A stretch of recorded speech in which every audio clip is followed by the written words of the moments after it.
Hello আমার অষ্টম শ্রেণীর ভাই বোনেরা, আগের দিন আমি ভিডিওতে উত্তর আমেরিকা মহাদেশটা বোর্ডে এঁকে প্রথম ইন্ট্রোডাকশন পার্টটা তোমাদের বুঝিয়েছিলাম।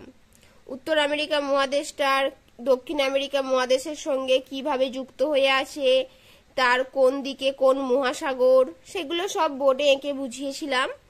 তো আজকে তার পার্ট 2 নিয়ে আমি চলে এসেছি এই ভিডিওতে। তবে এই ভিডিওটা আমি আর বোর্ডে বোঝাবো না, আমি সরাসরি তোমাদের টেক্সট বই থেকে দেখিয়ে দেব তোমরা কোন কোন জায়গাগুলো পড়বে এবং কোথায় কিরকম প্রশ্ন হয়। তো কোন পদ্ধতিটা তোমাদের বেশি ভালো লাগছে, ওই রকম বোর্ডে বোঝানো নাকি এইভাবে সরাসরি বই থেকে দাগ দেওয়া, তোমরা সেটা একটু আমাকে কমেন্টে জানিও। তো আঞ্চলিক ভূগোল আমার মনে হয়েছে আর কি এইভাবে সরাসরি বোর্ডে বোঝানোটাই বেটার, বইয়ের মাধ্যমে সরাসরি দেখানো, তাই এখানে বইয়েতেই দাগ দিচ্ছি। দেখো, উত্তর আমেরিকা মহাদেশ, যেটা তোমাদের 9 নম্বর চ্যাপ্টার, এবারে সেকেন্ড টার্মিনালে পরীক্ষা হবে 78 পাতায়। প্রথম উত্তর আমেরিকা মহাদেশ সম্পর্কে আমরা যে বিষয়গুলো জানবো সেগুলি হলো, এই উত্তর আমেরিকা মহাদেশে পৃথিবীর বিখ্যাত গিরিখাত গ্র্যান্ড ক্যানিয়ন অবস্থিত। এই যে দেখো, এখানে একটা স্টার মার্কস দেবে, এটা পৃথিবীর বিখ্যাত গিরিখাত গ্র্যান্ড ক্যানিয়ন অবস্থিত। তারপর পৃথিবীর বিখ্যাত নায়াগ্রা জলপ্রপাত অবস্থিত। কেন নায়াগ্রা জলপ্রপাত অবস্থিত? নায়াগ্রা জলপ্রপাতকে বলা হয় সব থেকে সুদৃশ্যতম জলপ্রপাত। দেখো আমি লিখে দিচ্ছি, সুদৃশ্যতম মানে পৃথিবীতে যতগুলো জলপ্রপাত আছে তার মধ্যে সব থেকে নায়াগ্রা জলপ্রপাতকে দেখতে সুন্দর। তোমরা জলপ্রপাতটা দেখতেই পাচ্ছ কিভাবে ধাপে ধাপে নেমেছে। তোমরা চাইলে গুগলে সার্চ করে দেখেও নিতে পারো নায়াগ্রা জলপ্রপাতকে কেমন দেখতে। সেটা হলো সুদৃশ্যতম জলপ্রপাত। থার্ড, পৃথিবীর বৃহত্তম সুপেয় জলের হ্রদ। সুপেয় মানে হলো মিষ্টি, মিষ্টি জলের হ্রদ, যে সুপিরিয়র হ্রদ, সেটাও উত্তর আমেরিকা মহাদেশে অবস্থিত। পৃথিবীর বৃহত্তম দ্বীপ গ্রিনল্যান্ড দ্বীপ, সেটাও উত্তর আমেরিকা মহাদেশে অবস্থিত। গ্রিনল্যান্ড দ্বীপটা দেখো, এই যে তোমাদের পাতাটা উল্টে দেখো, এখানে উত্তর আমেরিকার ম্যাপটা বড় করে দেওয়া আছে। এই যে উত্তর আমেরিকা, এটা এখানে এশিয়া, আর এটা নিচে আছে দক্ষিণ আমেরিকা। দক্ষিণ আমেরিকার কিছুটা অংশ দেখা যাচ্ছে। আমি আগের ভিডিওতে পুরো দক্ষিণ আমেরিকা মহাদেশটাও এঁকেছিলাম। আর এই যে উত্তর দিকে অবস্থিত একদম গ্রিনল্যান্ড, এই গ্রিনল্যান্ড সারা বছরই বরফে ঢাকা থাকে। একটা অবাক্ষর বিষয় হলো, গ্রিনল্যান্ড নামে গ্রিনল্যান্ড, কিন্তু সে সারা বছর বরফে ঢাকা থাকে। আর একটা দেশ আছে, সেটা হচ্ছে আইসল্যান্ড, সেটার নাম আইসল্যান্ড, কিন্তু সেখানে সবুজ ভূপ্রকৃতি দেখা যায়। কিন্তু গ্রিনল্যান্ড বেশিরভাগ সময়ই বরফে ঢাকা থাকে, যেটা পৃথিবীর বৃহত্তম দ্বীপ। এটা একটা দ্বীপ কিন্তু। আর পৃথিবীর ব্যস্ততম বিমানবন্দর আটলান্টাও এই উত্তর আমেরিকা মহাদেশে অবস্থিত। তাহলে আমরা উত্তর আমেরিকা মহাদেশের এই 5টা খুব গুরুত্বপূর্ণ ইনফরমেশন আমাদের মনে রাখতে হবে। তাহলে এই গেল প্রথমত। নেক্সট মনে রাখো, এই যে উত্তর গোলার্ধে ত্রিভুজাকৃতির এই মহাদেশ এবং তৃতীয় বৃহত্তম মহাদেশ। কেন তৃতীয় বৃহত্তম? প্রথম কি তোমরা 7-এ পড়েছিলে, ফার্স্ট আর সেকেন্ড।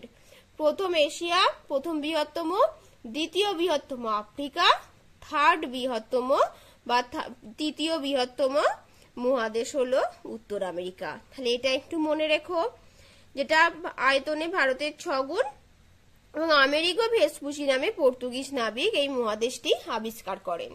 তাহলে এই প্রথম পাতাটাতে কিন্তু আমরা এতগুলো ইনফরমেশন পেলাম, যেগুলো তোমাদের পরীক্ষায় এসএকিউ বা এমসিকিউ হিসাবে আসতে পারে। এবার আমি চলে যাচ্ছি, দেখো নেক্সট পেজে, আমেরিকা অভিযান বলে যে স্টোরির মতো দেওয়া আছে, এখান থেকে তোমরা দুজন ব্যক্তির নাম মনে রাখবে, যেটা আমি আগের ভিডিওতেও বলেছি, যাদের নাম, একজন হচ্ছে ক্রিস্টোফার কলম্বাস আর একজন হচ্ছেন আমেরিগো ভেসপুচি। তো এরা দুজন কি করেছিল আগের ভিডিওতে বলেছি।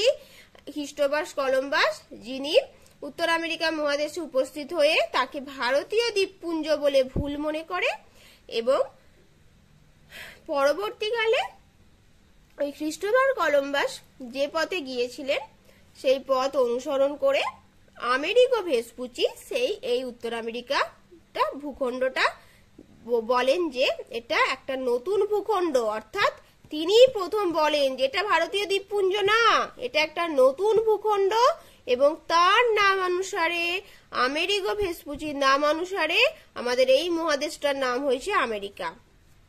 এবার তোমরা দেখো এক নজরে যেগুলো দেওয়া আছে, এই অবস্থানটা জাস্ট একটু দেখো, এগুলো মনে রাখাটা একটু চাপ, পরীক্ষা সেইভাবে আসেও না। সীমাটা দেখো, মহাদেশটার চারপাশেই দেখো সাগর, মহাসাগর দিয়ে ঘেরা। এই যে এখান থেকে তোমরা দেখতে পারো, এই দেখো উত্তরে দেখো, এই ম্যাপটা খুব ভালো করে দেখো, সীমাটা কিন্তু এই ম্যাপ দেখে তোমরা পড়বে, ভালো করে দেখো। উত্তরে এটা হচ্ছে উত্তর মহাসাগর, এই যে এইগুলো হচ্ছে স্থলভাগ যেগুলো আছে, আর এর পাশে এই যে যেগুলো হালকা একটা ব্লু বা স্কাই ব্লু আভা যেগুলো করা আছে, এগুলো কিন্তু সব জলভাগ বা মহাসাগর, তাই এখানে হালকা স্কাই ব্লু কালার করা আছে।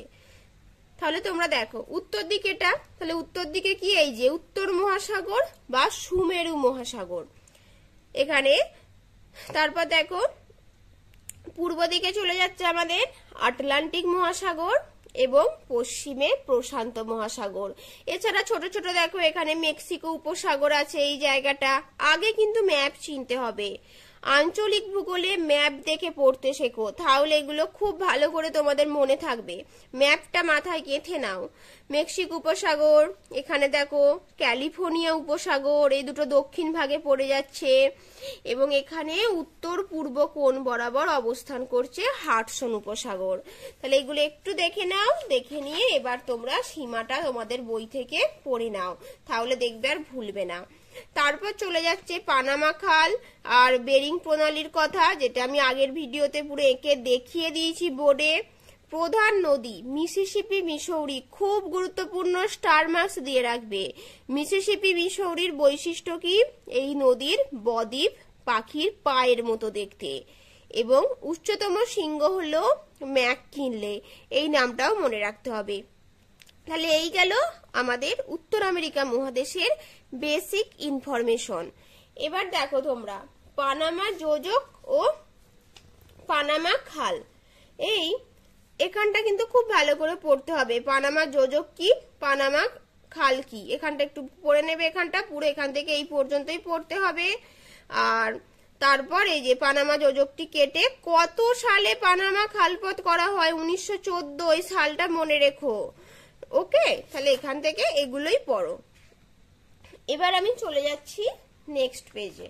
দেখো উত্তর আমেরিকার আমরা প্রথম কি পড়ব, ভূপ্রকৃতি ও নদ নদী একসাথে করা আছে, কিন্তু আমরা এই ভিডিওতে শুধু ভূপ্রকৃতি আলোচনা করব। ভূপ্রকৃতি, আমি প্রথমেই বলি, কোনো দেশের বা মহাদেশের ভূপ্রকৃতি মানে, ভূপ্রকৃতি কি, সেই দেশটা বা মহাদেশটার কোন জায়গা বা কোন স্থান কতটা উঁচু কতটা নিচু, কোথায় পর্বত কোথায় মালভূমি কোথাও সমভূমি, এগুলো হলো ভূপ্রকৃতির অন্তর্গত। ভূ মানে কি, পৃথিবী, অর্থাৎ এখানে পৃথিবী মানে উত্তর আমেরিকা মহাদেশের, উত্তর আমেরিকা মহাদেশটা যে ভূভাগ, সেটার যে ভূপ্রকৃতি, অর্থাৎ সেটার কোনো জায়গা হয়তো উঁচু আবার কোনো জায়গা নিচু সমতল ভূমি, তো সেগুলো আমরা দেখব।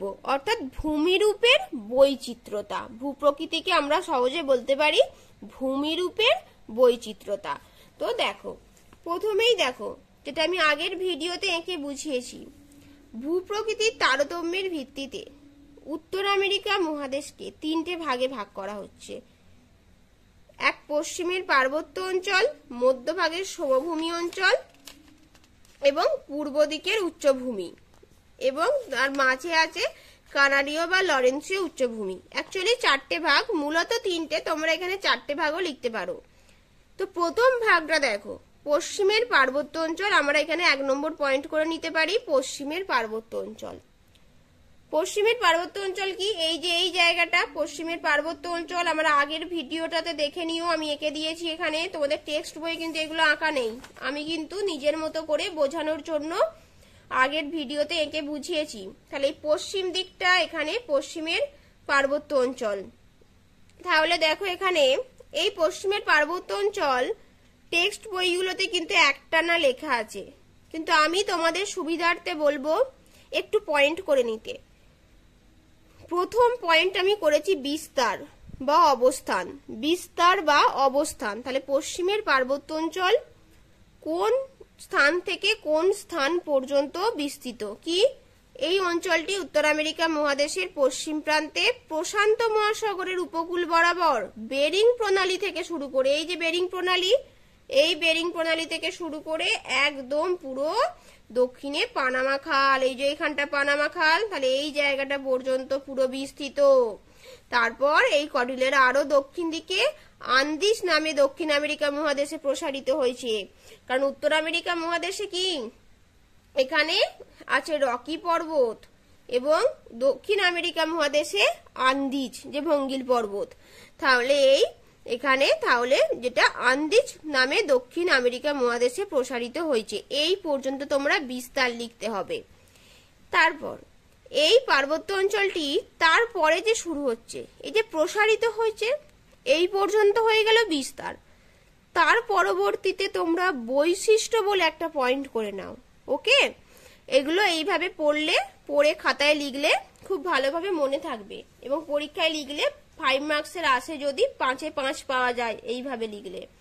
তাহলে বৈশিষ্ট্য বলে তোমরা প্রথম পয়েন্ট করো যে এই পার্বত্য অঞ্চলটি হিমালয় পার্বত্য অঞ্চলের মতোই নবীন ভঙ্গিল পর্বত, এবং এখানে দেখো যে পাত, সে আগে যে পাত সংস্থান চ্যাপ্টারে তোমরা পড়েছিলে, এই যেহেতু প্রশান্ত মহাসাগর এখানে, তাহলে এই প্রশান্ত মহাসাগরীয় পাত এবং উত্তর আমেরিকার মহাদেশীয় পাত, অর্থাৎ একটা মহাসাগরীয় পাত আর একটা মহাদেশীয় পাত, এরকম দুই পাতের অভিসারী সীমানা বরাবর এই নবীন ভঙ্গিল পর্বত সৃষ্টি হয়েছে। সেই জন্যই তো এই কারণে এখানে একটা ভঙ্গিল পর্বত সৃষ্টি হয়েছে।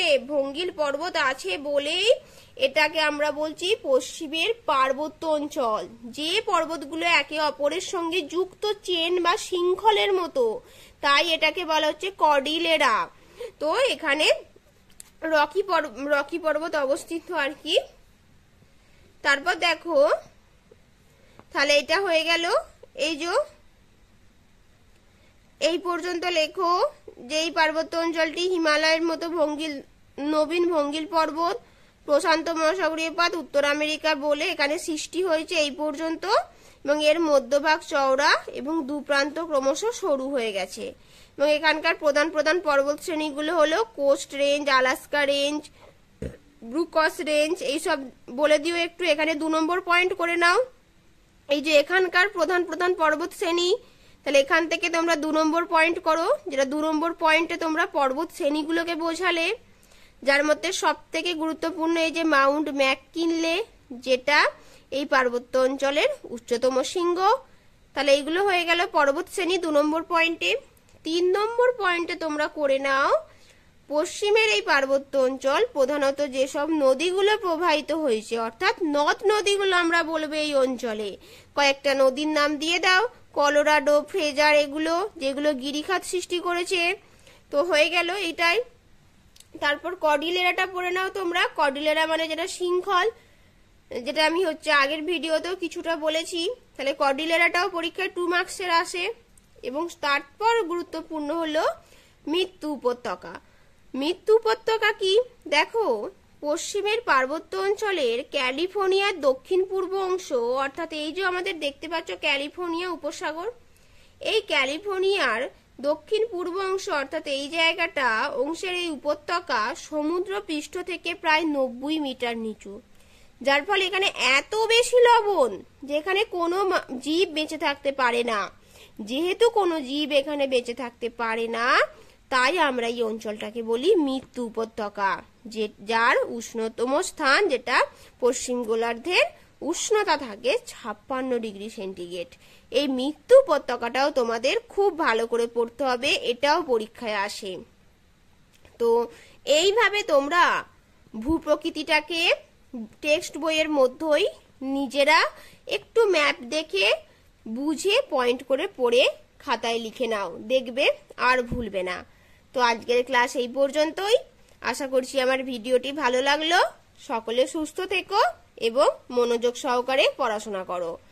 পরবর্তী ভাগগুলো আমি আবার পরের কোনো ভিডিওতে আলোচনা করব। আর যদি আমার এই ভিডিওটি ভালো লাগে একটি লাইক করে দিও এবং আমার চ্যানেলটি সাবস্ক্রাইব করে দিও।